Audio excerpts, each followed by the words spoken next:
Hello out there. Thank you for joining us. Gonna do a quick review here. And this review is a long time coming. I should have done this one a long time ago. This here, I dare to say, is the first fully functional sword that I ever put my hands on. And definitely one of the motivations to get me into swordsmanship, medieval sword fighting, this channel, anything, knightly or middle age or pre middle age warrior. Like in general, really, I mean, other than video games and anime, of course, movies, etc., books. I was definitely a big time weeb when I was younger, so big time into the samurais and ninja world there. As a young kid, when I was around middle school age, I loved reading the Greek mythologies, Greek and Roman mythologies. Anyways, that brings me to what we have here. What we have here is a Roman inspired replica of a Roman Gladius. This is a similar weapon to what a Roman legionnaire would have been using. Um, I know this is a Greek Spartan helmet, but I just like the helmet. I'm not putting the two together at all. Just one of my favorite sparring helmets, along with a protective face mask that I love using, Mr. Skull Helm here. He's here to join us, so you know that the review piece is definitely a bad customer there. Tough customer. You don't want to be on the other end of this one. This one, I just love this piece. Again, interesting story behind it. A few years ago is when I got it, so I've had this for quite some time. You can definitely see the wear marks on it, on both sides. You have to excuse me. My maintenance on my blades wasn't the greatest back then. You have to forgive me. Um, but at the time, I still didn't really know the differences and what really makes a good sword good quality. And I guess that's subject to debate. But I had recently picked up a cheap stainless steel, um, you know, in Gladius inspired sword piece wall hanger. Nice full tang blade, yes, it was stainless steel. And on a shorter blade, sometimes it isn't really the worst in the world to have stainless steel. My biggest beef with the one that I had, I don't have it anymore. Otherwise, I would show you it, was the handle. This is a nice solid construction, flush on the tang. The other one was actually loose and hollow, so I just knew if I really tried to use it on anything, it's just not going to happen. Um, Now, for this piece, you cannot say that whatsoever. This is the cold steel. You can, I don't know if you can see it there. It's on this side or this side. Does it say cold steel on this one? I guess this one doesn't say it on the blade there. Sorry, most of them do. This is the cold steel Roman Gladius. Um, Full tang, carbon steel, high carbon steel there.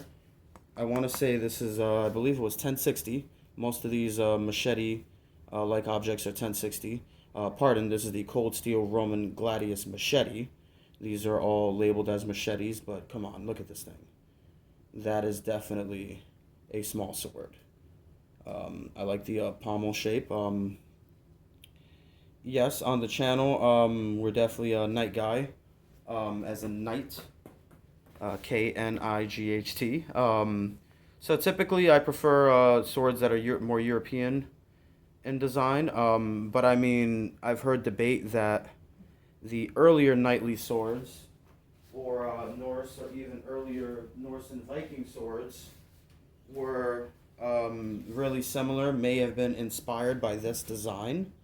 You see here, this is, cheap replica of, I believe, a early Saxon sword or a Viking sword, Norse sword. Um, I did a review earlier on a wooden Ulfbert design. Very similar to what we have here. You see just a very small guard design, not a lot of hand protection, and then with a counterweight or pommel. As far as uh, legit Roman gladiuses go, I'm not too sure the exact weight. I'm not too sure of the materials. I know they wouldn't have had high carbon steel back at that time period. Um, but it should have been a similar size at least. I can say that much, a similar shape. I don't know if the pommel would have been solid. You can see here there's a little hole all the way through, and I believe the steel runs all the way down through into here. I'm not really sure. It's kind of hard to tell. If anyone knows in the comments, please let me know. What I love is the double-edged blade. That would have been, very, very, true of, Gladius's. And I love the point. Um, an interesting thing that I was watching on a documentary about swords was that we're going back to some earlier period swords that were considered to be inspired by the Gladius were often like this. And you can see this one's definitely rounded. I rounded it out further for safety because I use it for sparring. But even pointed, this really wouldn't have had such a taper, especially compared to, this Gladius piece here. That one definitely has more of a taper on it. And the theory was that they just couldn't because they didn't have the correct ability of forging, I guess, to pull that off. But I don't think that's really true because obviously it seems like earlier period swords would have had that taper. And I just love this taper. This is a great anti-armor implement. At the time, they were using a lot of chainmail or, Roman segmentata, which I actually have a decent segmentata piece. I got to do another good review with me wearing it. So far, I just uploaded a video just showing it. Anyhow, back to the Gladius. This weapon here is the bee's knees of small swords. This was definitely my first.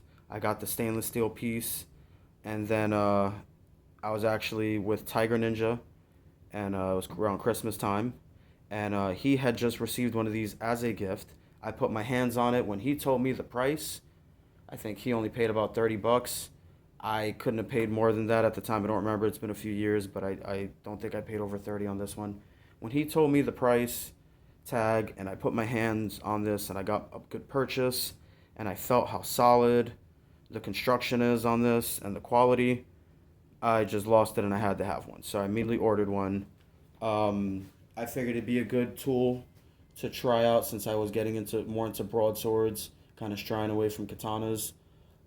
This particular piece, just, not really necessarily the exact model, but just the design of the Gladius. Once again, the double-edged blade with the nice taper, nice little small pommel, small handguard, being that I like arming swords, I would prefer more of a crossguard section, but this is very, very close to an early period broadsword, is kind of the point I'm getting at.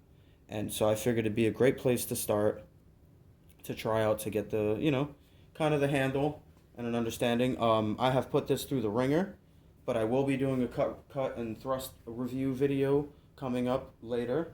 So when you get a chance, check that one out. I have done more hardcore things with this particular blade as well as all of the cold steel sword machetes that I have. I think I have just about all of them. I love those tools as machetes and as short swords. That's what they are. This thing just won't quit. It's been through the ringer. I've cut wood. I've cut branches. Not this particular one, but I'm pretty sure I accidentally cut a piece of concrete on one of my videos with the cold steel katana machete. But this one gave me similar results. Like I said, I put it against wood. You can see I've even managed to dull the tip out. It came a little bit, let me see if I could give you a little contrast there. It came a little bit pointier when I got it, but it still retains a decent point. It still retains a very nice edge, still pretty sharp. I just, for the money, you can't beat a blade like this. I like I said, I didn't think I went over $30 on this one. I've had this one for years. The paint is still decent. You can see plenty of scuffs. Even looks like a little bit of corrosion and rust coming in there where the paint is worn down, but that's a simple fix. Like I said, when I first got it, this sword is definitely a testament to how little I knew about swords, and my maintenance on swords wasn't the greatest. That's why this one is in such poor condition. But since then, I've been taking a lot better care of them. But even with the poor condition that it's in, this thing still will not quit, and I'm going to demonstrate that later. They all come with decent, sheaths. This has a hard plastic, button or riveted in. Just decent quality. You can actually carry this. You'll see me wearing it in the cut and thrust video when I go ahead and upload that. So let me know what you guys think of these. I would need to get around to doing individual reviews on all of my cold steel sword machetes, but that'll be coming up soon. Thanks for watching. Let me know if you guys want to see more.